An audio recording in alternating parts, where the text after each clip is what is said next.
ഉപരാഷ്ട്രപതി സ്ഥാനാർത്ഥി ആരായിരിക്കണമെന്നുള്ള കാര്യം തീരുമാനമെടുക്കേണ്ടതിന് ഇപ്പോൾ ഇന്ത്യ സഖ്യമാണ്. അപ്പോൾ ഇന്ത്യ സഖ്യത്തിന്റെ യോഗം ഇന്ന് ചേരുന്നുണ്ട്. രാവിലെ മല്ലികാർജ്ജുൻ ഖാർഗെയുടെ വസതിയിലാണ് യോഗം ചേരുക. ഒരു പാർട്ടിയിലും അംഗമല്ലാത്തവരെ സ്ഥാനാർത്ഥിയാക്കണമെന്ന നിർദ്ദേശം സഖ്യത്തിൽ ഉയർന്നിട്ടുണ്ട്. എൻഡിഎയുടെ സ്ഥാനാർത്ഥിയായ CP രാധാകൃഷ്ണനെ പിന്തുണ തേടി BJP കൂടെ രംഗത്തിറങ്ങുന്നുണ്ട്. പ്രതിപക്ഷ പാർട്ടി നേതാക്കളെയൊക്കെ കണ്ടേക്കാനുള്ള സാധ്യത കൂടിയുണ്ട്.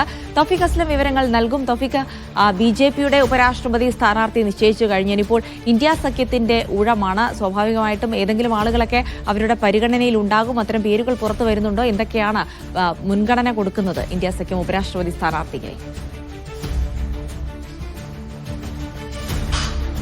ജൽസി, ഇന്ന് രാവിലെയാണ് മല്ലികാർജ്ജുൻ ഖർഗെയുടെ വസതിയിൽ ഉപരാഷ്ട്രപതി സ്ഥാനാർത്ഥി ആരായിരിക്കണം എന്നതിനെ കുറിച്ചിട്ടുള്ള ഒരു ചർച്ച നടക്കുകയെന്നാണ് നിലവിൽ നമ്മൾ മനസ്സിലാക്കുന്നത്. കോൺഗ്രസ് എന്തായാലും ഒരു ഉപരാഷ്ട്രപതി സ്ഥാനാർത്ഥിയെ നിർത്തണം എന്നുള്ളൊരു ആവശ്യത്തിൽ ഇപ്പോഴും ഉറച്ചു നിൽക്കുകയാണ്. ചില പേരുകളും കോൺഗ്രസിന്റെ മനസ്സിലുണ്ട്. ആ പേരുകൾ ഉൾപ്പെടെ ഇന്ന് ഈ യോഗത്തിൽ പറയുമെന്നാണ് നിലവിൽ നമുക്ക് മനസ്സിലാക്കുന്നത്. അതേസമയം NDAയുടെ സ്ഥാനാർത്ഥിയായി ഇന്നലെ CP രാധാകൃഷ്ണനെ ഇന്നലെ പാർലമെന്ററി പാർട്ടി യോഗം പ്രഖ്യാപിച്ചിരുന്നു.